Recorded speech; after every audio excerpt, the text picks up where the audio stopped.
Hi Pisces! Kamusta? Welcome back to Pinay Angel Tarot. This is your February kapalaran para sa mga Pisces.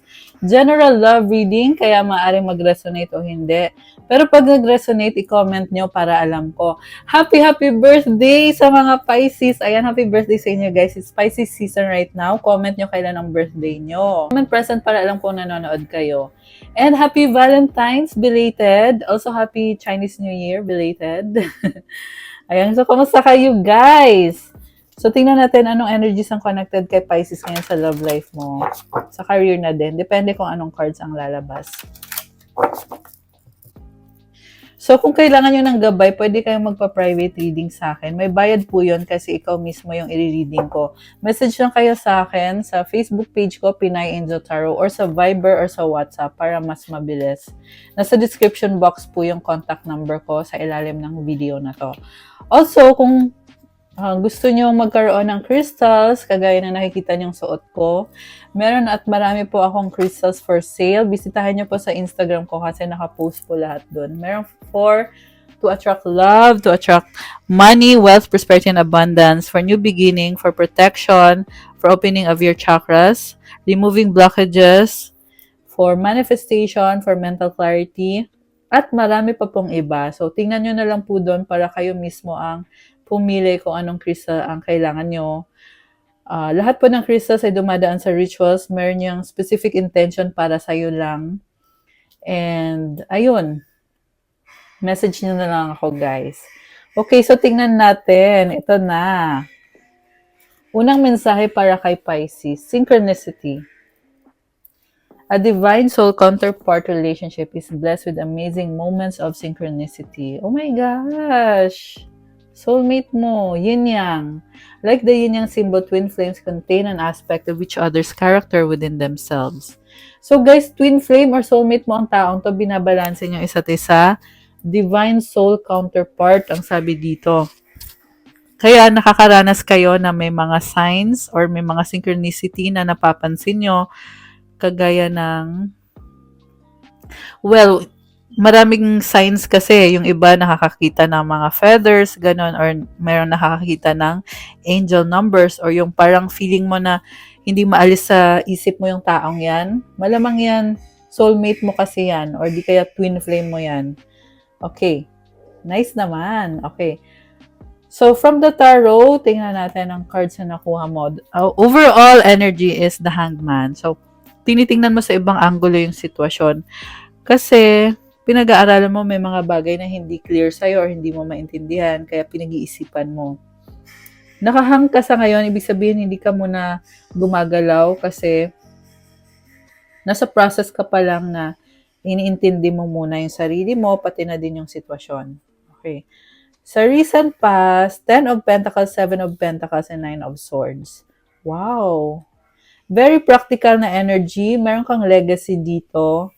And ang dami mo inaayos connected sa pera. Ayan, pasensya na guys ha, ang ingay sa background kasi may ginagawa kasi ngayon dito sa building namin. So, pasensya na kayo guys. Pero anyway, ito, sa recent past, very practical ng energy mo.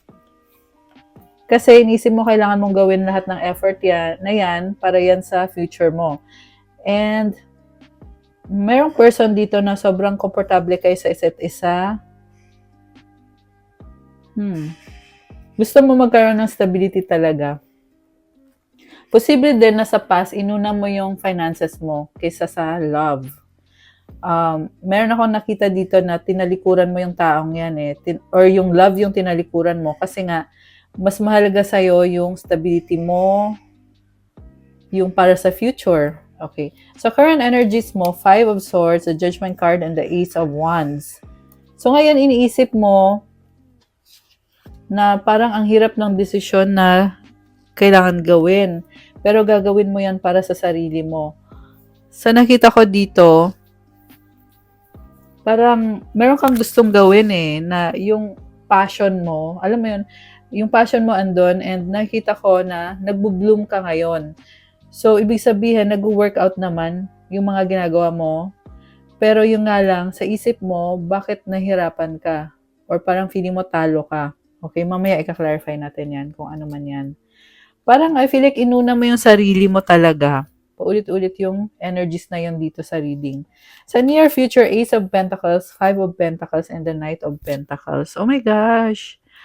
Parang nakita ko dito, magkakaroon ng upgrade sa finances mo, pero at the same time, meron kang isa-sacrifice. Ayan. All about sacrifice yung iniisip mo ngayon, Pisces. And, bakit puro pera? Okay, puro pera yung lumabas dito eh. So, i-clarify natin yan, okay? So, i-clarify muna natin yung The Hangman. Bakit parang nagbago bang isip mo sa isang sitwasyon? Okay. The World, okay, endings and new beginnings. Merong nagtapos na relationship or di kaya merong bagong simula connected sa pangarap mo. Queen of Cups and the Five of Wands. Sa bottom of the deck is, andito yung Eight of Swords. Sobrang mong iniisip to. Six of Cups. So, alam mo, nakita ko dito, sobrang lambot ng puso mo. Kaya nahirapan ka mag-adjust sa taong yan. Kasi, parang magkakaiba kayo ng gusto eh. Pero, bakit hindi ka makagalaw dito? Okay. Very competitive ka. At the same time, masaya ka lang sa mga ginagawa mo sa buhay. Ending sa new beginnings. Oh, ano kaya to? Parang glowing ka ngayon, nagbo-bloom ka ngayon, Pisces. Also, parang lalong na-improve mo yung sarili mo. Kasi si Queen of Cups, very emotional person, connected ka sa emotions mo. At the same time, parang hawak mo na yung mga pangarap mo. Meron ako nakitang conflict din. So, siguro merong mga naiinggit sa paligid mo or meron silang masasabi lagi sa ginagawa mo. Tapos, ikaw naman, nagpapakatotoo ka lang. Pero meron talagang hindi magandang nasasabi sa'yo. No? Ayan, nakakaloka. Merong mga nakasimangot sa paligid mo. Okay, anyway. So, tingnan natin. Ano tong unfinished business? King of Wands, Strength, the High Priestess. So, ikaw to, napakalakas ng intuition mo. Sabi ko na ang daming naiinggit kasi hindi nila gets kung ano ba tong ginagawa ni Pisces. Bakit lagi na lang si Pisces? Bakit ikaw yung sikat? Ikaw yung alam mo yun, ikaw yung palaban, ikaw lagi panalo. Nakakaloka. Merong naiinggit sa'yo. Okay, anyway, napakaganda ng nakita kong energies. Kasi si King of Wands, kaya niyang malampasan yung mga pagsubok kahit gaano kahirap, pero kinakaya mo. Ayan, kaya nagugulat sila sa'yo eh, na bakit to nagagawa to ni Pisces. Ang daming tao sa paligid mo ngayon. Sa totoo lang, hindi nila nakikita yung hirap na pinagdadaanan mo. You have the Strength card. The Strength card is about inner strength. Nasa loob mo yung lakas eh. So, parang feeling mo kasi, yung sa actual, mahina ka. Kumbaga kung ano yung nakikita ng tao, mahina. Feeling mo lang ha, feeling mo mahina. Pero sa loob mo, andun yung lakas mo. So, hindi mo sinasabi yung mga pinaplano mo, pero ginagawa mo na lang. Kaya ka din nagiging strong kasi ang dami mong nagagawa kapag ganun ka. So, parang for some guys, parang confirmation lang din to na mas okay nga na hindi mo sinasabi yung mga ginagawa mo or yung mga plano mo kasi mas napoprotektahan mo yung manifestation mo ng ganon, pag ganon. Sa bottom of the deck, 10 of Swords, 6 of Pentacles. Okay, so yung unfinished business, nakikita ko dito, matatapos din naman yan, pero kailangan pang ipagpatuloy. Oh, okay. Possible na connected sa contract to, guys.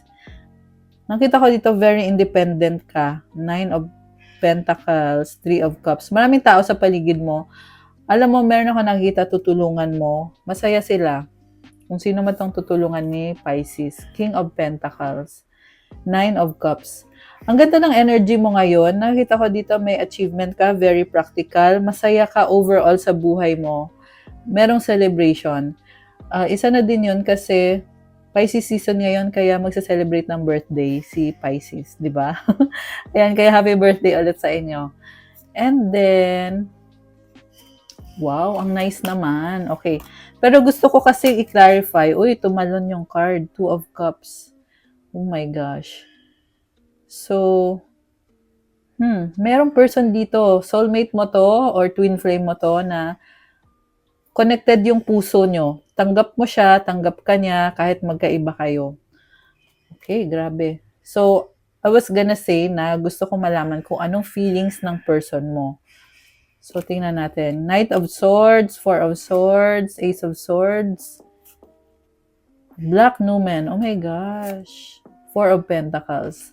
So, may nakita ko dito na negative energy connected sa taong yan. Parang,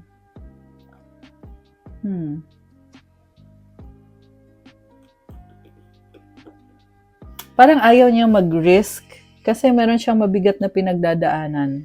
Ayan. Grabe to ah. Kita mo yung pentacle, hawak-hawak niya oh. Parang sinasabi niya, ayoko muna Pisces kasi hindi pa ako okay. Pero sa totoo lang okay naman na siya. Posible nag-iisip lang siya ng negative. Merong mabilis na energy dito guys. Parang binabalanse mo yung isip mo. Meron kang tinalikuran or tatalikuran na person na biglaan.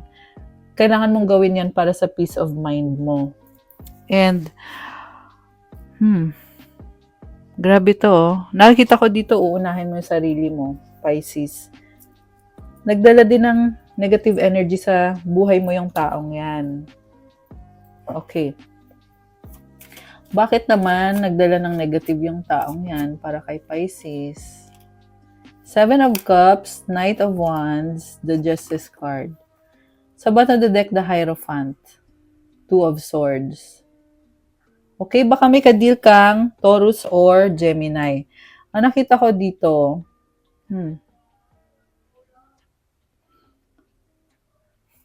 so merong commitment dito pero nagdadalong isip ka kasi parang hindi nag-work out. Three of Swords.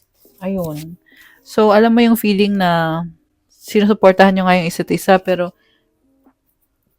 nasasaktan ka, nahihirapan ka, or baka alam mo na hindi siya yung para sa'yo. Ayan. Hindi siya yung para sa'yo Yan ang sabi dito. So, siguro parang pilit mong pinaglalaban. Kahit na may nagsasabi na sa'yo na itigil mo na yan kasi alam mo naman na hindi siya yung para sa'yo Okay. So, ang dami mong pangarap. Meron kang gustong gawin at ilalaban mo kung ano itong pangarap mo. Ayan, grabe. Ang strong nitong energy na to. Justice meaning, you are strong. Alam mo, nakita ko dito, you are in your power right now, Pisces. Merong pagbabagong nangyayari. Kasi pinupursu mo talaga yung kung ano yung magpapasaya sa'yo, pinaglalaban mo. Kahit na kailangan mong ihinto yung isang relasyon or isang sitwasyon para ibigay mo sa sarili mo yung happiness mo. Okay. Grabe. So, gusto ko i-clarify yung sa person mo ulit. Six of Wands, Four of Wands, the Tower, the Chariot. Oh my gosh. Malaking transformation sa relationship mo. Posible na maraming taong nakilala sa inyo ng person na yan. Maraming taong nakatingin or maraming tao sa paligid nyo. Pero merong pagbabago dito na kailangan talagang mangyari for your sanity and for your happiness. Baka may ka-deal kang Cancer. Malakas na energy ng Cancer. Meron ding fire sign, Aries, Leo, Sagittarius. Although kahit naman anong sign pwede dito. Baka may Scorpio din kayo naka-deal. Malaking transformation guys. Ibig sabihin, merong unhealthy pattern sa connection nyo ng taong yan na kailangan magbago i-transform para maging masaya kayo ulit. Oh my gosh! Ayan, ito na nga transformation death. So baka may kadi kayong Scorpio, nabanggit ko na 'di ba, Scorpio. Wheel of Fortune. Guys, itong pagbabagong to, magdadala ng malaking expansion and growth. Parang sinasabi lang dito, kung maghihiwalay man kayo ng taong yan, hindi mo dapat ipag-alala kasi magbubukas ng bagong opportunity yan para sa'yo. Wheel of Fortune, umikot yung gulong ng kapalaran. This is associated with the planet Jupiter, planet of expansion and growth. Kaya wag ka daw manghinayang kung merong cycle na magtatapos or merong tao na kailangan alisin mo sa buhay mo. Kasi, magdadala ng blessing yan. Merong ibabalik na blessing sa'yo yan. Three of Pentacles, Four of Cups. Hindi ka na masaya eh. Kaya kailangan nang tapusin. Okay. Anong outcome dito for... Pero nakita ko kasi focus mo talaga is yung pera. Okay. For Pisces, Five of Cups, Ten of Wands, Page of Swords. Merong panghihinayang dito. Nasistress ka eh. Sobrang stress mo. Page of Wands, the Hermit, ayan, medyo nalulungkot ka, pero iniisip mo yung sarili mo eh. Parang iniisip mo, oo, ang hirap ng desisyon na kailangan kong gawin, pero gagawin ko pa rin kasi para to sa sarili ko. Ang masasabi ko lang dito, love yourself. Tama naman yan, mahalin mo ang sarili mo. Posible nga na sumobra ka sa pagmamahal dun sa taong yon, kaya nagkulang ka sa sarili mo. Oh my gosh! White Numen! Ang ganda naman ng final card mo.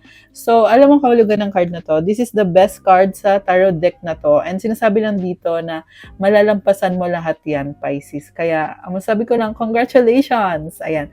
Siyempre, it means na gagawin mo yung best mo para mangyari yon. This is a card of manifestation. Ayan, nakakatuwa. The Sun, leadership, new beginning. I love it. So, may bagong cycle para sa'yo, bagong simula. I love this transition para kay Pisces. Ang bongga talaga. Sobrang bongga. Ang ganda ng mga cards mo. These are big changes na nagdadala ng happiness sa'yo, fulfillment para sa'yo. Okay. Ayan, grabe. So, kukuha ko kayo ng advice cards. Kuha din ka ng cards kung ano bang gustong sabihin sa'yo ng taong yan. Ano bang gustong sabihin ng taong yan kay Pisces?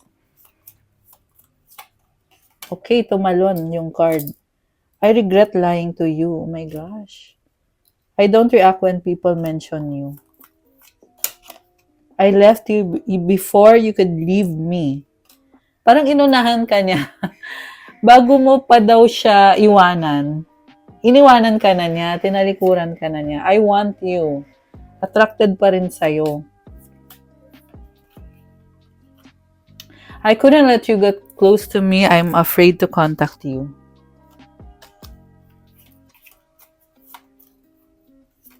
Natatakot sa'yo tong taong to eh. I bury myself in work to forget you. Oh my gosh. It was my fault but I blamed you. Medyo dramatic pala, no? Yung mga nangyayari sa'yo. I knew exactly what I was doing. Grabe. Parang manipulative tong kadil mo. Okay. My life is not as together as it seems. Meron din siyang mga personal na problema na hindi ka kasama doon. Kaya nakaka-apekto din yan sa kung anong ginagawa niya sa relationship niyo or sa connection niyo. Advice para kay Pisces. Or special message for Pisces. Uy, wow! Money! Grabe! May pa-money, ha? All my finances are now in divine order. Love itself knows my needs and is the source for all. I needn't cling to gain or fear loss. Every need will be met through offering all to the divine. Wow! So, alam mo, bumubuhos talaga yung blessing sa finances mo, Pisces. Ayan, kaya when it comes to finances, wala akong masasabi. Ang lakas ng manifestation mo, kaya binibigay din sa'yo talaga kung ano yung deserve mo when it comes to your finances. Kuha kita ng isa pang card kasi birthday mo eh. Birthday ni Pisces eh, kaya dapat meron siyang bonus card. Okay. Bonus card para kay Pisces. Baliktad na tama. Wow! Happiness is my birthright. Parang happy birthday tong card na to ah. Ayan, birthday nga kasi, isa pa. Masaya, sobrang saya ni Pisces. I do whatever it takes to get closer to consciousness. Ang lakas ng intuition mo, kita mo merong owl, it symbolizes wisdom. And, yeah, you are very wise. Palagi mo binabago yung sarili mo para ma-improve mo yung sarili mo at yung buhay mo. I love it. Yung intuition mo or yung sinasabi ng intuition mo, gabay yan para sa'yo, guidance yan. Kaya, pakinggan mo daw kung ano sinasabi sa'yo ng intuition mo. Ayan. Okay guys, that's what I have for you Pisces. Para sa yung February ka pala, thank you so much for watching. I-like nyo na tong video na to. Comment kung nag-resonate ba or kung nagustuhan nyo ba ang video na to. And kung bago kayo dito, welcome and please do subscribe kasi kailangan ko po yan para tuloy-tuloy lang ang paggawa natin ng more tarot readings para sa'yo, Pisces.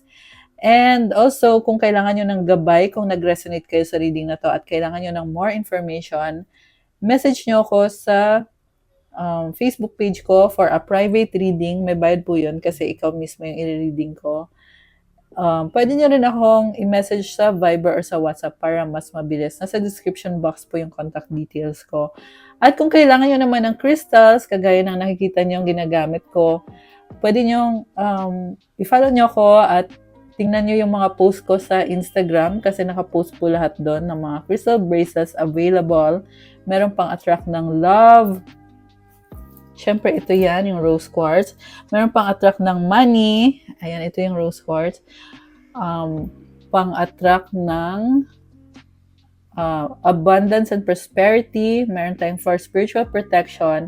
Meron tayong pampalakas ng intuition and wisdom for mental clarity, for psychic protection, creativity, vitality, negotiation, self-confidence and self-esteem, at marami pa pong iba. So, tingnan nyo po doon sa Instagram page ko and i-message nyo na lang ako. Okay? So, thank you so much mga Pisces. Happy birthday again sa inyo.